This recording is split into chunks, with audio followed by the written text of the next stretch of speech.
मध्य प्रदेश की पूर्व सीएम उमा भारती रविवार को 10 दिवसीय प्रवास पूर्ण होने के बाद वापस लौटी। उमा भारती वृंदावन स्थित सिद्धपीठ मां कात्यायनी मंदिर में रहकर गुप्त नवरात्रों की पूजा कर रही थी। इस दौरान उन्होंने ब्रज के सभी प्रमुख मंदिरों में दर्शन किए।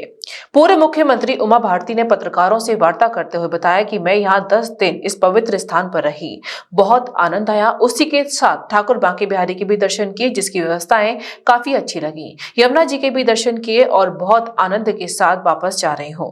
उन्होंने कहा कि जब 1991 में संसद में पूजा स्थल विधेयक आया था तो पार्टी ने पहला वक्ता मुझे ही बनाया था, तो मैंने उसी समय मथुरा का प्रस्ताव रखा था। जैसे अयोध्या को आपने विवादास्पद मानकर विधेयक से बाहर कर दिया है, उसी प्रकार काशी और मथुरा को भी विवादास्पद मान लीजिए, क्योंकि ये आस्थाओं की टकराहट नहीं है।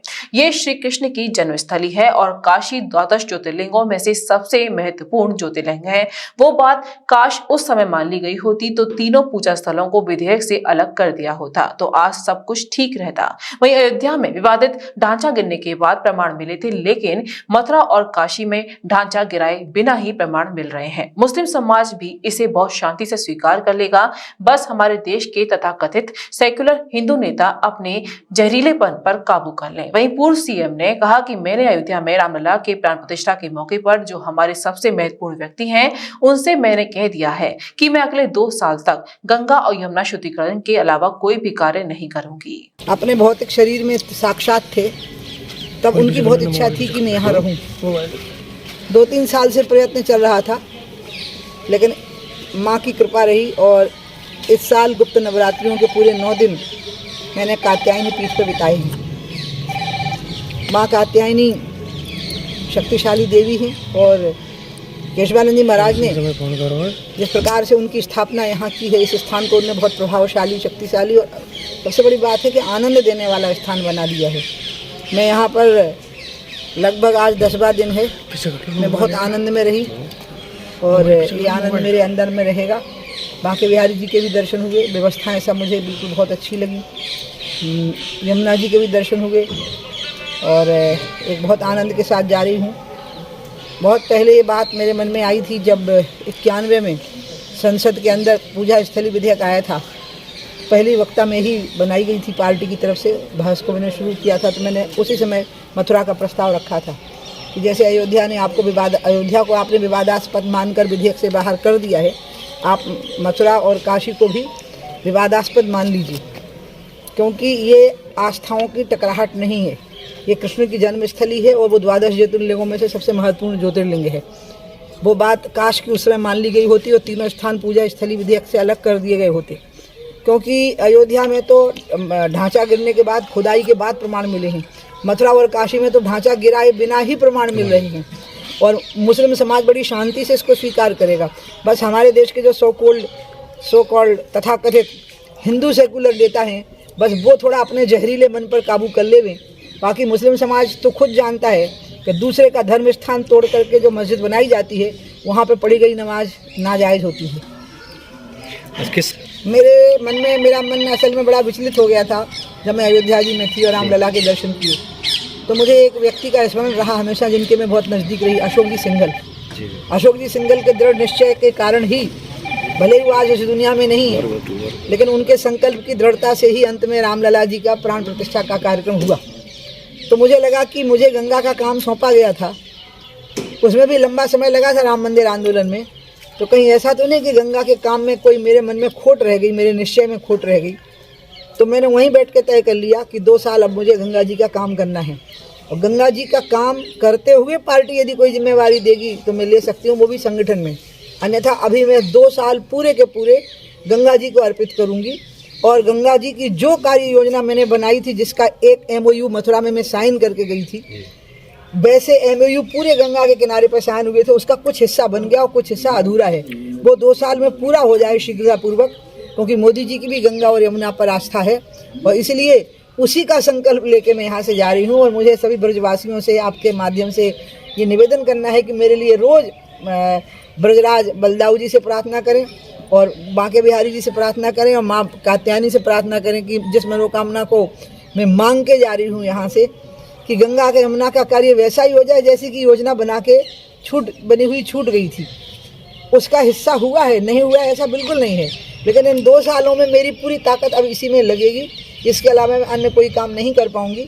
इस बात से मैंने उसी दिन हमारे संगठन के जो सबसे महत्वपूर्ण व्यक्ति थे उनको अवगत भी करा दिया है। गंगा जी की बात की आपने, यमुना जी की भी स्थिति लगभग मैंने गंगा यमुना दोनों बोले हैं, दोनों शब्द एक साथ बोलती हूँ क्योंकि जब हमने गंगा मंत्रालय में आई मी, तो जब गंगा का हमने कार्यक्रम बनाया तो हमने उसमें ऊपर लिखा, पहले तो गंगा की व्याख्या लिखी, गंगा की व्याख्या में दिक्कत आ गई थी तो मैंने कहा अलकनंदा, मंदाकिनी और भागीरथी जो कि गंगा है।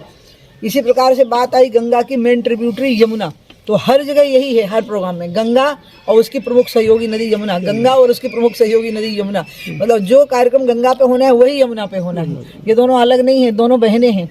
गंगा की मूर्ति यमुनोत्री में पूजी जाती है यमुना के बगल में, और यमुना की मूर्ति गंगोत्री में पूजी जाती है गंगा के बगल में। आप ये ध्यान रखिएगा, वो दोनों एक साथ अलग अलग उनको हम कर नहीं सकते। काफी बड़ा यहाँ जहाँ जिस स्थान पे हम खड़े हैं यहाँ राजनीतिक चर्चा हो नहीं सकती, लेकिन ये बात तो सत्य है कि आज मोदी के मुकाबले में कोई नेता दुनिया में नहीं है, देश में नहीं है। और इसमें मोदी की तो विशेषता है ही, उनकी भी खामियां हैं उनके राजनीतिक दलों की। उनने जो राह पकड़ी वो राह ही गलत थी, नकारात्मक थी। उनने जनता की समस्याओं पर संघर्ष किया ही नहीं, उनने सिर्फ मोदी को गालियां देने पर ही संघर्ष किया। नकारात्मक राजनीति का यही परिणाम हुआ कि मोदी को तो क्षति नहीं पहुंची, वो स्वयं नष्ट हो गए, क्योंकि मुद्दों पे वो आ ही नहीं सके। लड़ाई करी तो संसद में करी, सड़क पे हमसे कभी लड़ाई कर ही नहीं सके। तो इसलिए ये तो उनका अंत होनी था। राम विमुख असहाल तुम्हारा कि रहे न को कुल रोबनहारा।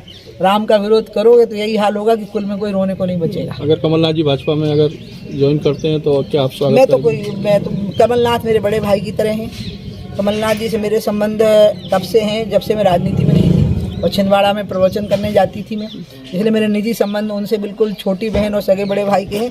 बाकी वो भाजपा में आ रहे हैं कि नहीं आ रहे हैं, वो आ रहे हैं तो क्या होना चाहिए, ये फैसला भाजपा और कमलनाथ जी के बीच का है, मेरा नहीं। आगामी लोकसभा चुनाव को लेकर क्या अरे बाबा, वो तो 400 कह रहे हैं मिलके, मैं कह रही हूँ अकेले हमें 400 पार कर जाना है बीजेपी को।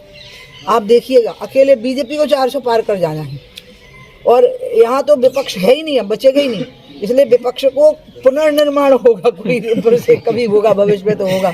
मोदी जी की जो लोकप्रियता है वो, और प्लस जो इनकी गलतियां हैं विपक्ष की, इनने जो, आप मुझे बताइए अखिलेश को लोग पसंद करेंगे क्या योगी की तुलना में?